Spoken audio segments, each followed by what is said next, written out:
সূরা আলী ইমরানের 104 নম্বর আয়াতে আল্লাহ বলেন, ওয়ালতাকুম মিনকুম উম্মাতুন ইয়াদউনা ইলাল খায়র ওয়া ইয়া'মুরুনা বিল মা'রুফি ওয়া ইয়ানহাউনা আনিল মুনকার ওয়া উলাইকা হুমুল মুফলিহুন। তোমাদের মধ্যে এমন একটা দল থাকা উচিত যেই দল কল্যাণের প্রতি আহ্বান করবে, দাওয়াত দিবে। ওয়া ইয়া'মুরুনা বিল মা'রুফি, সৎ কাজের আদেশ করবে। ওয়া ইয়ানহাউনা আনিল মুনকার, অসৎ কাজ থেকে নিষেধ করবে। কল্যাণের প্রতি দাওয়াত দিবে, সৎ কাজের আদেশ করবে, অসৎ কাজ থেকে নিষেধ করবে। আল্লাহ বলেন, ওয়া উলাইকা হুমুল মুফলিহুন, তারাই সফল, আমি আল্লাহ কোরআনে ঘোষণা করলাম। তাহলে দাওয়াত দেওয়া কল্যাণের কাজে, সৎ কাজের আদেশ করা, অসৎ কাজে নিষেধ যারা করবে তারা সফল। আল্লাহ আমাদেরকে দাওয়াতের কাজ করে সফল হওয়ার তৌফিক দান করে। 2 নম্বর ফজিলত, যারা দাওয়াতের কাজ করে তাদের এই দাওয়াতের আহ্বানটা, দাওয়াত ভাই আল্লাহর পথে চলেন, এই কথাটা পৃথিবীর সর্বশ্রেষ্ঠ কথা। সুবহানাল্লাহ, এই কথার চেয়ে দামি কথা আর নাই। সূরা হামিম আস-সাজদা 33 নম্বর আয়াত। এই আয়াতে আল্লাহ বলেন, ওয়ামান আহসানু কাওলাম মিম্মান দাআ ইলাল্লাহ, ওই ব্যক্তির চেয়ে উত্তম কথা আর কার কথা হতে পারে যে মানুষকে আল্লাহর পথে আহ্বান করে। এই আয়াতে মাখলুকের মধ্যে 1 নম্বর শ্রেষ্ঠ আহ্বানকারী মুহাম্মদ সাল্লাল্লাহু আলাইহি সাল্লাম। 2 নম্বর, আল মুআদ্দিনুনা সুলাহা হিনা ইয়াকুলুনা হাইয়া আলাস সালাহ হাইয়া আলাল ফালাহ। 2 নম্বর হলো মুয়াজ্জিন সাহেব যারা আছে তারা যখন আজানে বলে হাইয়া আলাস সালাহ হাইয়া আলাল ফালাহ, তখন তাদের এই আহ্বানটা পৃথিবীর শ্রেষ্ঠ আহ্বান হয়ে যায়। এই জন্য আজান দিবেন, সবাই আজান দিবেন। মাঝে মাঝে মুয়াজ্জিনের ফজিলত অর্জন করার জন্য বলবেন, মুয়াজ্জিন সাহেব আপনি আজকে একটু রেস্ট নেন, আমার আজান দিতে দেন। বিশুদ্ধভাবে আজানটা শিখে আপনি আজান দিবেন। কিয়ামতের ময়দানে মুয়াজ্জিনের গলা হবে সবচেয়ে লম্বা। উদ্দেশ্য হলো লম্বা, মানি এই লম্বা দ্বারা উদ্দেশ্য হলো কোটি কোটি মানুষের মাঝে দেখে চেনা যাবে এটা মুয়াজ্জিন। কোটি কোটি মানুষের মাঝে দেখে চেনা যাবে কি এটা মুয়াজ্জিন। আরেকটা ব্যাখ্যা হলো, আমরা পরীক্ষার রেজাল্ট দেখতে যখন যাইতাম আগে, এখন তো মাশাআল্লাহ রেজাল্ট দেখার মজাও নেই। এখন রেজাল্ট দেখারও কি নেই, পরীক্ষা দেওয়ারও মজা নাই, রেজাল্ট দেওয়ার আরও সব এখন ডিজিটাল হয়ে গেছে। কি পরীক্ষা অ্যাসাইনমেন্ট করতে হবে। আগে পড়ার মজা ছিল যে আমরা ওস্তাদের সামনে পড়তাম, এটার একটা মজা ছিল। দলে দলে যাইতাম পড়তে, সেটা আপনার জেনারেল লাইনে হোক, দলে দলে যাওয়ার মজা ছিল আলাদা। আবার যেদিন রেজাল্ট দিত আমরা গিয়ে তখন মাদ্রাসার বারান্দায় বা স্কুলের বারান্দায় বোর্ডের মধ্যে খুঁজতাম কে 1 হইল কে 2 হইল, মজাই ছিল আলাদা। তো তখন 1 হয়ে যে 2 হয়ে যায়, যদি বলি ভাই তুই 1 হইছস, তখন কি করে দেখি দেখি দেখি দেখি পিছন থেকে এইভাবে দেখতে চায়, ঠিক না? কিয়ামতের ময়দানে মুয়াজ্জিন সাহেব তার ফলাফল যে দেখবে, তো এইভাবে সে তার ফলাফলটা দেখবে, দেখি দেখি আমার ফলাফলটা, মানে তার ফলাফল এত সুন্দর হবে দেখার জন্য সে পেরেশান হবে যে দেখি তো আমার ফলাফলটা। তখন সবাই বলবে আচ্ছা এটা কে কে, এটা মুয়াজ্জিন। এই হলো কিয়ামতের ময়দানে মুয়াজ্জিন সাহেব। আর এটা ইবনে হাজার ব্যাখ্যা করছে এটা, আসকালানী রহমতুল্লাহি আলাইহি। তাহলে আল্লাহর দিকে আহ্বান করা এটা হলো সবচেয়ে শ্রেষ্ঠ আহ্বান। এই হলো 2 নম্বর ফজিলত। 3 নম্বর, যে ব্যক্তি কাউকে হেদায়েতের দিকে দাওয়াত দেয়, তার কথায় যদি তারা হেদায়েতের পথে চলে, যতগুলা মানুষ চলবে ততগুলো মানুষের সওয়াব আল্লাহ কাটবে না, না কেটে আহ্বানকারীর আমল নামায় সব সওয়াব আল্লাহ দিয়ে দিবে। যেমন আজকে আমি আপনাদেরকে সামনে বললাম ভাই সবাই আজান দেওয়ার চেষ্টা করবেন, এরপরে ফজিলত বললাম যে মুয়াজ্জিন সাহেবের গলা হবে সবচেয়ে উঁচা কিয়ামতের মাঠে, ব্যাখ্যা সহ বললাম। আমার এই কথা শুই না আপনাদের এই জায়গার 20 জন নতুন করে আজান দেওয়ার প্রতি উৎসাহিত হয়েছেন আপনারা, এবং আপনারা আজান দিছেন। আপনারা 20 জন আজান দেওয়ার পর যে সওয়াবটা পাবেন, আপনাদের সওয়াব আল্লাহ কাটবে না, না কাইটা আমারও 20 জনের সওয়াবটা দিবেন। এই জন্য আমলটা কেউ করেন না যদি আমার বেশি সওয়াব হয়েছে, নাকি করবেন? হ্যাঁ, অনেক টেনশনে পড়ে যায়, হুজুর তো এটা কোনো কথা, আমরা এতগুলা মানুষ আমল করলে আপনি সওয়াব পাইবেন এটা? আরে ভাই আপনি আরেকজনকে বললেন, উনি দিলেও আপনিও আর সওয়াব পাবেন। সহিহ মুসলিমের হাদিস 6697 নম্বর হাদিস। এটা হলো আপনাদের পকেটের হুজুর অনুযায়ী, উস্তাদ অনুযায়ী নাম্বারটা, আর আমাদের মাদ্রাসার পাঠ্যপুস্তক অনুসারে 2674 নম্বর হাদিস। এই হাদিসের মধ্যে আছে, ক্বালা রাসূলুল্লাহ সাল্লাল্লাহু আলাইহি ওয়াসাল্লাম, মান দাআ ইলা হুদা কানা লাহু মিনাল আজরি মিসলু উজুরি মান তাবিআ লা ইয়ানকুসু যালিকা মিন উজুরিহিম শাইআ। যে ব্যক্তি কাউকে হেদায়েতের দিকে আহ্বান করে, তার আমল নামায় যত মানুষ তার এই কথা শুনবে, এই পরিমাণ মানুষের প্রতিদান আল্লাহ আহ্বানকারীকে দিয়ে দিবেন। তাদের প্রতিদান না কেটে সমপরিমাণ প্রতিদান আহ্বানকারীর আমল নামায় আল্লাহ দিয়ে দিবেন।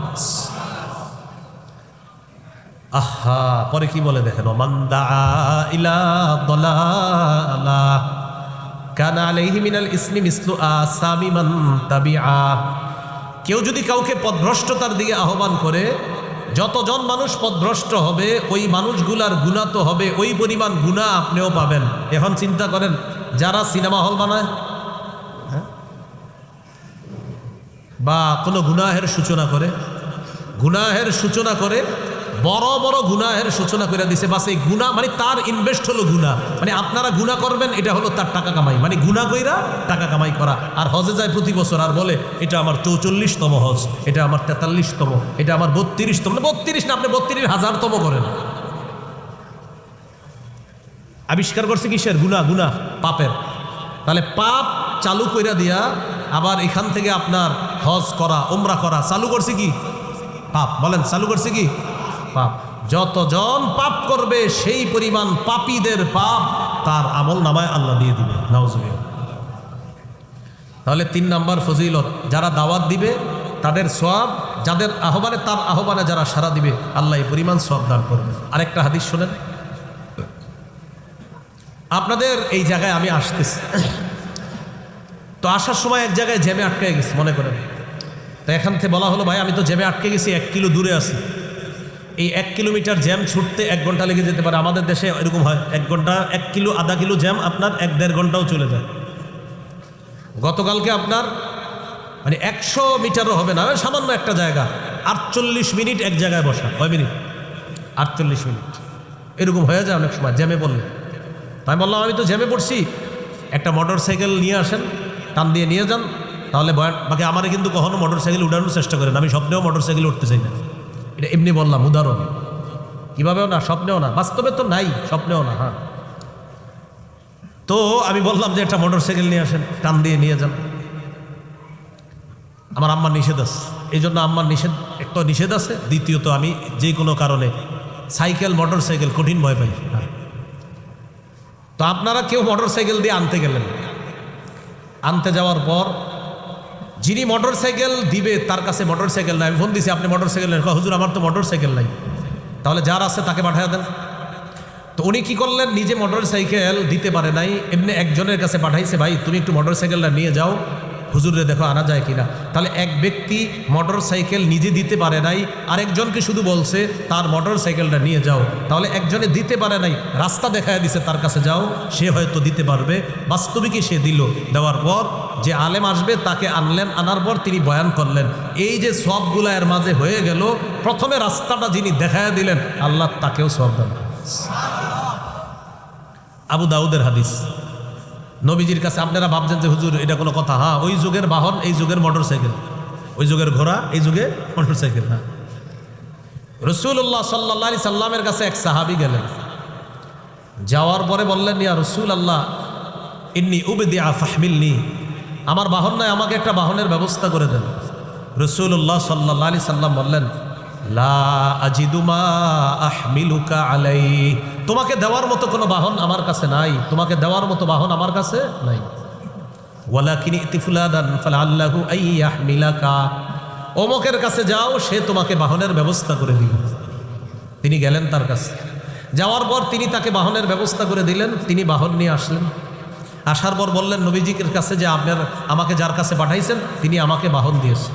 فقال رسول الله صلى الله عليه وسلم من دل على خير, যে ব্যক্তি কল্যাণের রাস্তা দেখায় দেয়, ফালাহু আজরু ফাইলিহি, যিনি কল্যাণের রাস্তা দেখায় দিল, যাকে দেখালো সে কাজ করে যেই সওয়াবটা পাবে, যিনি রাস্তা দেখাইলেন আল্লাহ তাকে ওই কর্মকার যিনি কাজটা করলেন তার সওয়াবটা রাস্তা দেখায় দিছে যে তাকে আল্লাহ দান করবেন। মান দাল্লা আলা খাইরিন, যে কল্যাণের রাস্তা দেখা দেয়, ফালাহু, তার জন্য আজরু মিসলু উজুরি ফাইলিহি, যিনি করবে কাজটা তার সবগুলা আল্লাহ তাআলা রাস্তা দেখায় দিছে যে তাকেও দান করবে। এ হলো দাওয়াতের ফজিলত। কি বললাম? আরেকজনকে ভালো কাজের রাস্তা দেখাবেন, এটা দাওয়াত। আর এই কাজ যারা করবে এই ফজিলত আল্লাহ আপনাকে দান করবেন। 4 নম্বর ফজিলত, একজন মানুষ যদি আল্লাহ আপনার দ্বারা হেদায়েত দান করে, আরবের লাল ওটের চাইতে আরো মহামূল্যবান জিনিস আল্লাহ আপনাকে দান করছে। সহিহ বুখারীর বর্ণনা 4210 নম্বর হাদিস। এই হাদিসের বর্ণনাকারী সাহাল ইবনে সাদ আস-সাঈদী রাদিয়াল্লাহু তাআলা তিনি বলেন, قال رسول الله صلى الله عليه وسلم يوم خيبر لأعطين الراية غدا رجلا يفتح الله على يديه يحب الله ورسوله ويحبه الله ورسوله। নবীজি বলেন, আগামীকাল এমন এক ব্যক্তির হাতে আমি পতাকা দিব যাকে আল্লাহ তাআলা ভালোবাসেন, রসুলও ভালোবাসেন, এবং ওই ব্যক্তিও আল্লাহ এবং তার রসুলকে ভালোবাসে। ইয়াফতাহুল্লাহু আলা ইয়াদাইহি, আল্লাহ তার হাতে খায়বারের বিজয় দান করবেন। এক ব্যক্তিকে পতাকা দিব যে আল্লাহকে রসুলকে ভালোবাসে, আল্লাহ এবং তার রসুলও তাকে ভালোবাসে, আর তার হাতে আল্লাহ খায়বারের বিজয় দান করবেন। সাহাবায়ে কেরাম পতাকা পাওয়ার আশায় রাতে এই জল্পনায় কাটায়া দিছে। ফাবাতান নাসু ইয়াদুকুনা লাইলাতাহুম আইয়ুহুম ইউতাহা, কাকে পতাকা দেওয়া হবে এই জল্পনায় রাত কাটায়া দিছে সাহাবায়ে কেরাম। রাত কাটায়া দিল সাহাবায়ে কেরাম, কারে পতাকা দিবে এই জল্পনায় রাত কাটিয়ে দিছে। রাত কাটানোর পর ফালাম্মা আসবাহান নাস গাদাউ আলা রাসূলিল্লাহি সাল্লাল্লাহু আলাইহি ওয়াসাল্লাম, যখন সকাল হলো তখন সাহাবায়ে কেরাম নবীর কাছে আসলেন।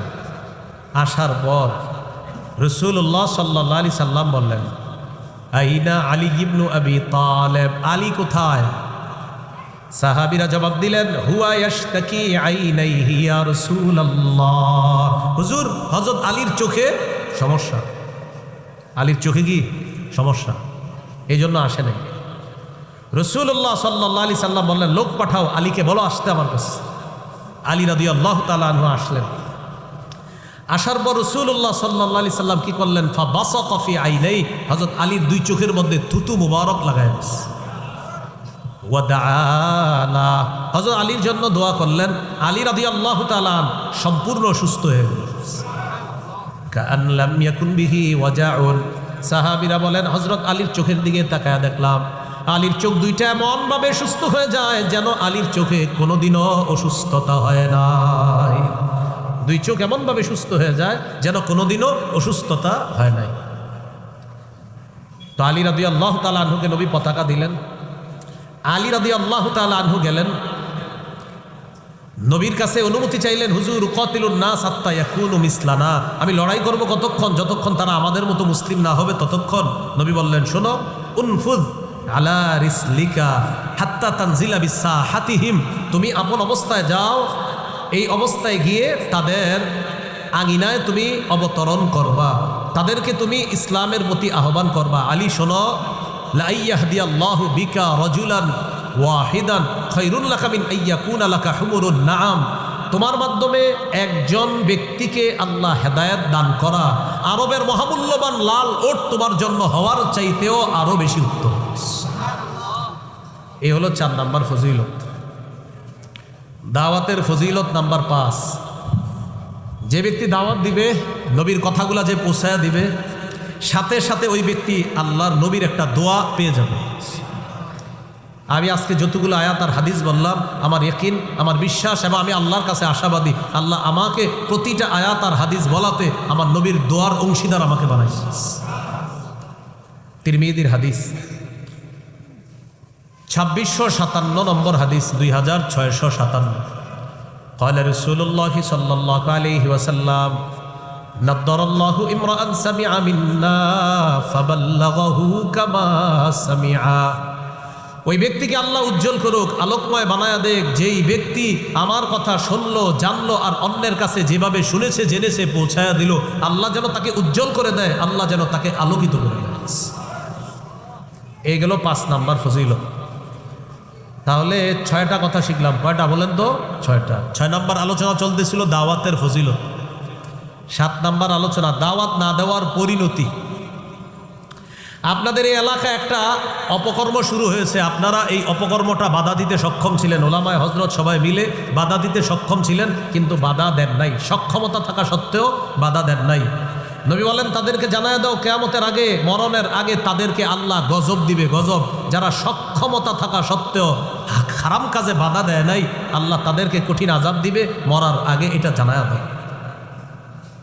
যেমন আগামী রমজান মাসে দিনের বেলা যারা লাল কাপড় টানায়া বিরিয়ানি দিনের বেলা বিক্রি করবে, তা আপনারা এরকম একটা কথার কথা, একটা হলো আপনাদের শক্তি নাই, সামর্থ্য নাই, আরটা হলো শক্তি আছে, আপনারা চাইলে বাধা দিতে পারেন, কিন্তু এরপরেও বাধা দেন না, তো লিখে রাখেন মরার আগে আল্লাহ আপনাকে কোনো কোনো গজবে ফেলাবে। হ্যাঁ, রমজান মাসে বিরিয়ানি বেছে না অনেকে, লাল কাপড় ইয়া করে। এই জন্য আমাদের সমাজের একটা অবস্থা হলো আমরা সৎ কাজের আদেশ অনেক বেশি করি, স্বার্থের কারণে অসৎ কাজের নিষেধ করি না। কিসের কারণে? স্বার্থ কাকে বলে? আমার একজনের সাথে ভালো সম্পর্ক, চিন্তা করলাম উনি মাহফিলে আমার পাশে বসা, আর ঘটনাচক্রে জানতে পারছি উনি সুদ খায়, তো চিন্তা করলাম আজকে সুদের ওয়াজটা করবো না, কারণ আমার পাশে যে বসা আমার মহব্বতের লোক, হ্যাঁ কি মনে করবে? স্বার্থের আঘাতটা কার? আমার মহব্বতের লোক। আমি যদি সুদের ওয়াজটা করি তাহলে উনি তো আমার সামনের দিকে আমার প্রতি খেলটেল রাখবে না। তো এই জন্য আপনার এই স্বার্থের যে একটা আঘাত, এই আঘাতের কারণে অসৎ কাজ থেকে বাধা দিচ্ছি না আমরা। কেন? যে আমার স্বার্থে লাগবে। যদি আমি বলি এটা কি হবে? 31শে ডিসেম্বর 31st নাইট, ওই রাতে বিভিন্ন বাসার ছাদে আপনার আতশবাজি ফুটাইলো, ইত্যাদি ফুটাইলো, তারা করলো। তো এই কাজগুলা যারা করলো, এখন বাড়ির মালিক যারা আছে তারা যদি সিদ্ধান্ত নিত যে আমরা আমাদের বাড়ির ছাদে কাউকে এগুলা করতে দিব না, রাতে ছাদ বন্ধ, যদি নিয়ত করত। কিন্তু মালিক কেন জানেন ছাদ বন্ধ করবে না? মালিকের টেনশন, আমি যদি ছাদ বন্ধ করি ভাড়াটিয়া যদি চলে যায়, স্বার্থে আঘাত লাগবে। অসৎ কাজে বাধা দিতে স্বার্থে আঘাত। আপনার দোকান ভাড়া দিছেন, তো এই দোকান এটাতে বিরিয়ানি বিক্রি চলে বা এমন কিছু বিক্রি করে যেটা রমজান মাসে দিনের বেলা বিক্রি করা রমজানের পবিত্রতা নষ্ট করে।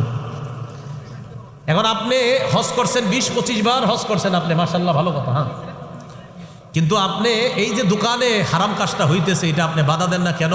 আমি যদি তাকে বাধা দেই, সে যদি আমার দোকান ছেড়ে চলে যায়, পরে আবার দোকানে ভাড়াটিয়া পাওয়া, দোকানদার পাওয়া, নতুন করে আমার দোকান কেউ ভাড়া পাওয়া, এটা আমার জন্য কষ্টকর হতে পারে, তাহলে আমার স্বার্থে আঘাত লাগবে, এই জন্য আমি এই খারাপ কাজে বাধা দিচ্ছি না। আবু দাউদের হাদিস, 4339 নম্বর হাদিসের বর্ণনা। ক্বালা রাসূলুল্লাহ সাল্লাল্লাহু আলাইহি ওয়াসাল্লাম, মা মিন রাজুলিন ইয়াকুনু ফি কওমিন ইউমালু ফীহিম বিল মাআসি। নবীজি বলেন, কোন মানুষ কোন এলাকার মধ্যে অবস্থান করে, ওই এলাকার মধ্যে যদি হারাম কাজ হয়, ইয়াকদিরুনা আলা আন ইউগাইয়িরু ফালা ইউগাইয়িরু ইল্লা আসাবাহুমুল্লাহু বিইকাবিন ক্বাবলা আন ইয়ামুতু। কোন এলাকায় কোন মানুষ আছে আর ওই এলাকায় খারাপ কাজ হয়, বাধা দেওয়ার সামর্থ্য ছিল, এরপরেও তারা বাধা যদি না দেয়, ইল্লা আসাবাহুমুল্লাহু বিইকাবিন ক্বাবলা আন ইয়ামুতু, মৃত্যুর আগে আল্লাহ তাদেরকে আযাব দ্বারা পাকড়াও করবে। মৃত্যুর আগে আল্লাহ তাদেরকে আযাব দ্বারা পাকড়াও করবে। তাহলে দাওয়াতের কাজ না করার পরিণতি, অসৎ কাজে বাধা না দেওয়ার পরিণতি খবর আছে। আল্লাহ আমাদেরকে সৎ কাজের আদেশ, অসৎ কাজের নিষেধ, এই দোনোটা দাওয়াতের কাজ করার তৌফিক দান করুন। রাসূলুল্লাহ সাল্লাল্লাহু আলাইহি সাল্লাম বলেন, লা তা'মুরুন্না বিল মা'রুফি ওয়া লা তানহাউন্না আনিল মুনকার আও লা ইউশিকান্নাল্লাহু আইয়াবআসা আলাইকুম আযাবান সুম্মা তাদউনাহু ফালা ইউস্তাজাবু লাকুম।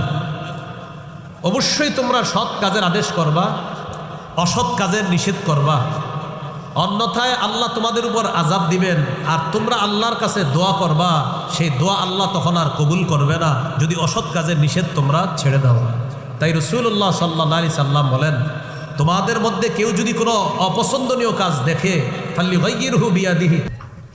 রাসূলুল্লাহ সাল্লাল্লাহু আলাইহি সাল্লাম বলেন, তোমাদের মধ্যে কেউ যদি অপছন্দনীয় কাজ করে, অপছন্দনীয় কাজ যদি করে আর এটা তোমরা দেখো, বাধা দিতে সক্ষম হও, তাহলে সে যেন হাত দিয়ে বাধা দেয়।